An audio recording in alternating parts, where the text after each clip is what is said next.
All empires eventually crumble. Including the Swedish Empire. This is Rina Imperi.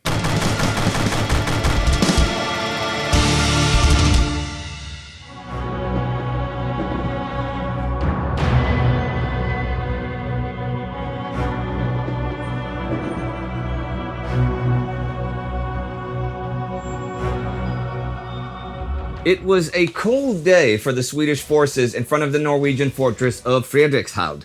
Their sappers had dug their trenches close towards the fortress walls, well within musket distance of the defenders, and all soldiers kept their heads down, if they did not want to come under sporadic fire.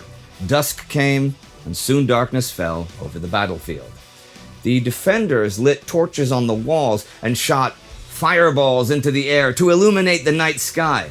This evening, King Charles XII, Karl den Tolfte, chose to walk the trenches with his officers. Karl was in a good mood, and he was intrigued by the activities on the fortress walls. Curious, he climbed towards the top of the trench, despite the vehement protests of his officers. Waving them aside, he lay down alongside the breastwork, with his head and arms over the slope. Behind him, the officers were arguing, urging their king to caution, to get back to safety. The darkness made it more difficult to spot him, but no musket ball would distinguish His Royal Highness from the common soldier. By then it was 9 o'clock, and the moon reappeared from behind the clouds. The king rested his cheek on his left hand and watched the scene. Suddenly, the officers heard a dull sound, as if a stone fell from the skies on the cold earth. Karl's head lay motionless on the ground. "Lord Jesus, the king has been shot!"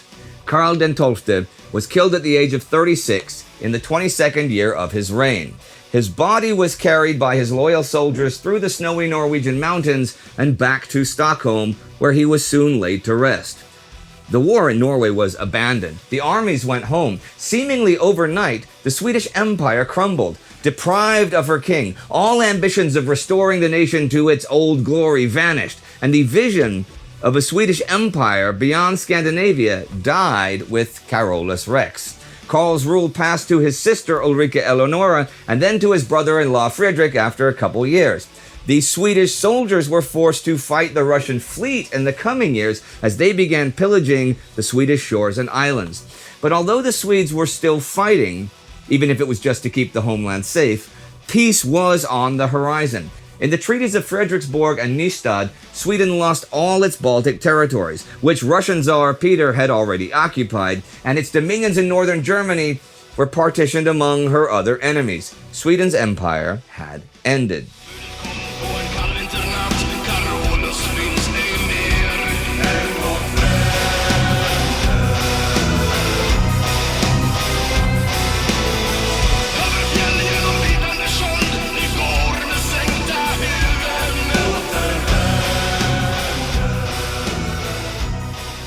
But away from the endless wars and Karl's ever unfulfilled desire for conquest, Sweden finally had a chance to recover.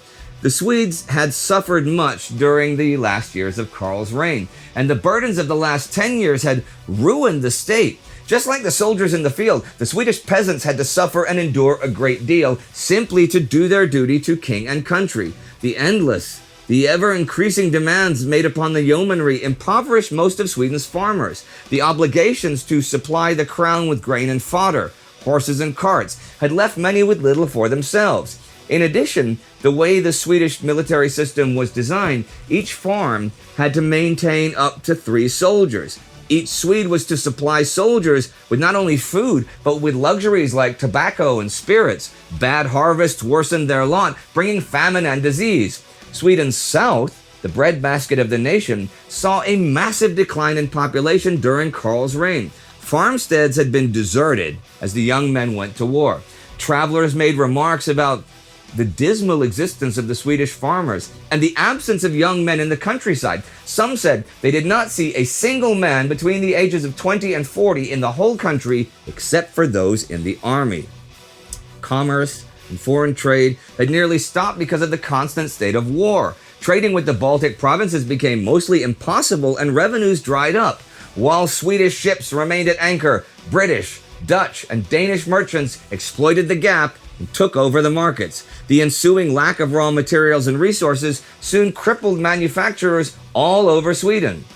Karl XI had left his son a full treasury, and while Sweden was victorious in the field, the wars would partly pay for themselves through plunder and subsidies. But the longer the wars dragged on and eventually turned against the Swedes, the debt rose to unbearable levels. In the final years of Karl XII's reign, the royal treasury accumulated a debt of over £1 million. The Swedish economy, flooded with nearly worthless paper money and metal tokens, was about to collapse.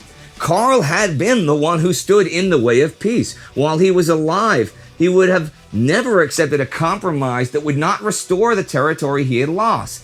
A disadvantageous peace, even just for the sake of his nation, would have been unacceptable to that monarch. Karl, however, was not indifferent to the suffering of the Swedes, nor was he the evil tyrant who exploited them for the sake of his own glory, as his enemies often portrayed him. But Karl lived in the moment. He looked to his immediate needs, on how to finance the next strike against his enemies, and left the internal problems to his pretty powerless ministers.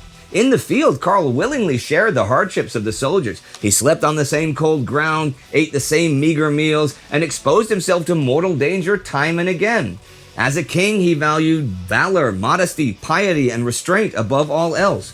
While on campaign, no one would have taken Karl for a king if they did not know him. He wore no expensive garb, no jewels, not even fur or armor. As a commander, Karl cared deeply for his subordinates. He was reassuring to his officers and kind to even the lowliest servant. Although never on familiar terms, he took great care of those that shed blood in his name. Often he was found sitting in silence, sharing the soldiers' lot as he mourned those that had fallen in his service. Still, he expected nothing less than absolute obedience from his soldiers. His command was law, and those who doubted his judgment would feel his wrath. As he was generous to his men, so was he terrible to his foes. He would burn down a village of innocents if it meant not letting the guilty escape. And judgment over he himself was to be done by God, by no one else.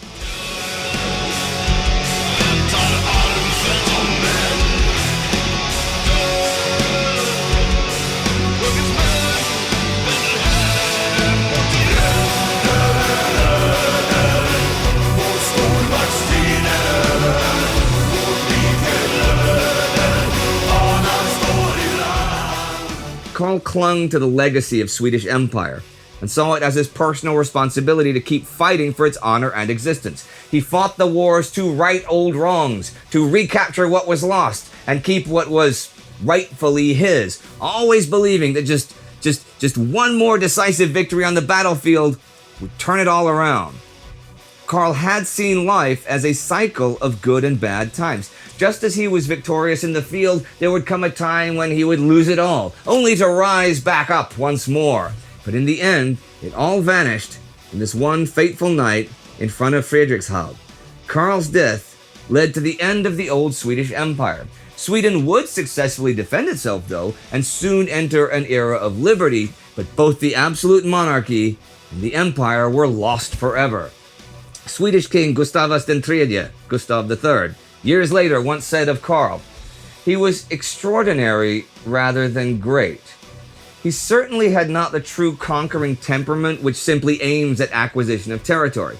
Karl took dominions with one hand only to give them away with the other. Superior to Alexander, with whom it were an injustice to compare him, he was as much inferior to his rival Peter in the qualities which make a great ruler as he excelled him in those qualities which go to make a great hero." What else can be said about Karl's reign? Was he a good king or a bad king? Did he resemble the hero of his own Greek tragedy, forced to fight a war that he would ultimately lose no matter what? Or was there a realistic chance that he could reinvigorate the Dominium Maris Baltici like his forefathers had envisioned?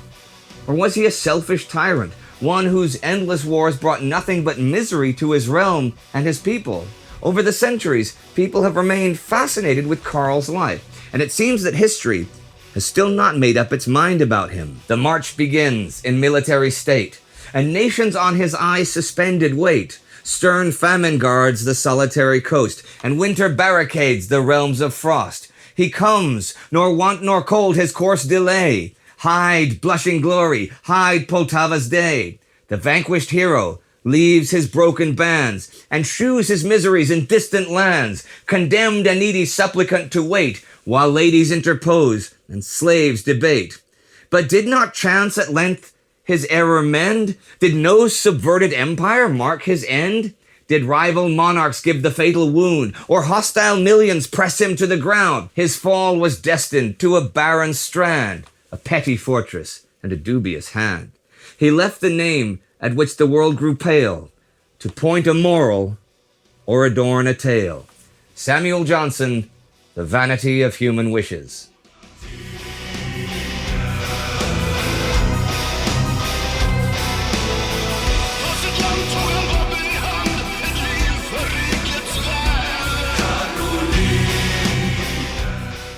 Now, Per, there is no English version of Ruina Imperii. That is true. As the ending track of the Carolus Rex album, which was available in Swedish and in English, we wanted eventually to keep the legacy of the Swedish Empire a little bit longer and do our little part to tell people that they have to learn a little bit of Swedish to keep it growing. I wonder how many people out there have actually memorized the Swedish lyrics. More than you think. I know that there's a lot of you out there who can sing along to one song in Swedish, thanks to we never made an English version of it. And it's also funny, we actually never, we performed the full Carolus Rex album as a whole, but we never played this song live because at the show when we did it, we had Caroleans coming out and we actually had the king Carolus Rex with us, and he was shot, and there was a lot of things. And during this, we had the Caroleans moving out and marching out and doing a reenactment, and then eventually firing, and the band disappeared and got changed for the second part of the show. But it was very interesting to see the whole audience to sing along because for once we were also just observing. It was a Sabaton show, the stage is full of Caroleans and a dead king, and there's a huge audience, and we are just not playing. And that... now, people must have asked for an English version, of course.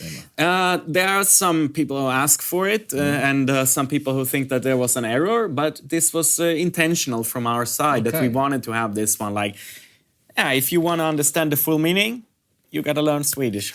And it is, it's a great concept album, a real, a hardcore concept album.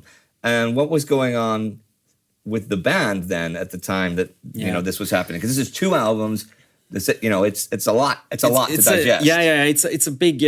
It's a big concept that we did, and it's very emotional. And when I listen to this song ending the album, I always think, because Carolus Rex for me means a lot, and it means a lot for all of us, because not only the amount of work we put into it, that it was such a again, a lot of people said we cannot do it, we shouldn't do it, an album in Swedish about Carolus Rex, about the Swedish Empire, you shouldn't do it, it's controversial. We did it anyway. People said it's not gonna sell, it sold more than anything we've done ever, and all the way it worked. But during this, we also had a lot of internal struggles. So this is by the time we are recording this in 2011, when, as some of you know, when Sabaton, as it was formed, the Sabaton Mark I was disbanded. It was during the middle of the album recording, and we decided to go separate ways. And in order to finish the album in time, it was very hard work done by mainly Joachim, who had to wrap up because there was no more band. So a lot of guitars was played by him and things like that as well, in order to finish this album. And I remember me and Joachim saying, okay, maybe there will be no more Sabaton after this, but let's at least finish this as a kind of a... Then if this is our final album, then let's do one hell of an album about it. And it was really hard to have the emotional things about we don't even know if there's a band that's gonna be with us anymore, and working double writing double album. Yeah. And then also trying to be creative without knowing if we can even go on tour, because sure. how to go on tour without a band. And so all in all, this album, and specifically when I hear this song, because it ends the album, Yeah. and it was one of the latest additions to the album. It was one of the, I think the last song that was written for the album and added, and it doesn't have any guitar solo, and it's a bit of a different vibe of the song. It reminds me a lot about this all the stuff that was going on behind the scenes that no fan, you guys didn't know about what was going on at that time. And also our record label Nuclear Blast had no idea that this. And I remember after we finished the album, and I make the phone call down to Germany to the Nuclear Blast, and I say, guys, put it on speakerphone and pull all the team that is working with us in the same room. And when they are all there, guys, sit down. Okay, first the good news: we have finished an album, and it is by far our best album. And then the bad news is that there is no more Sabaton at the moment. And they were just silent. And they say, what do you mean? I said, there's only me and Joachim left in the band. And they were absolutely stunned. And they said, no band can survive such a big change. And I was explaining to them, you have to trust us on this.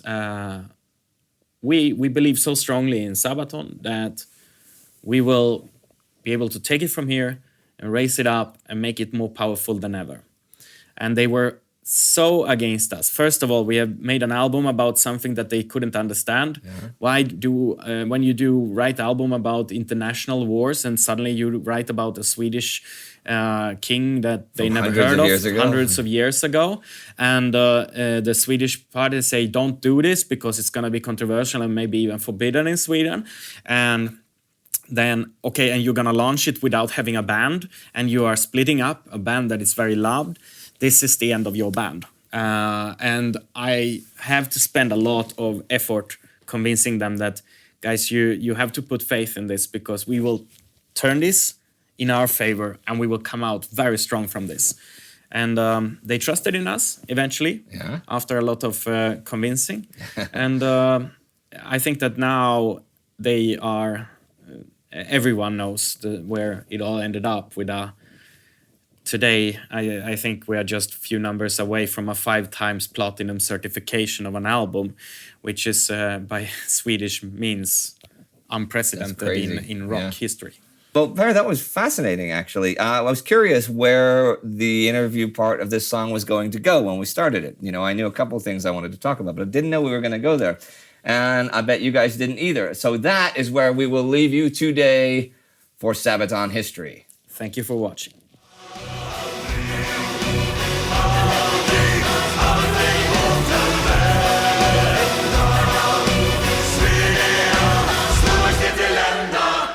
Thank you everybody for watching, and thank you everybody for supporting. And those who don't do it, click the bell, subscribe, and become a patron. Thank you very much.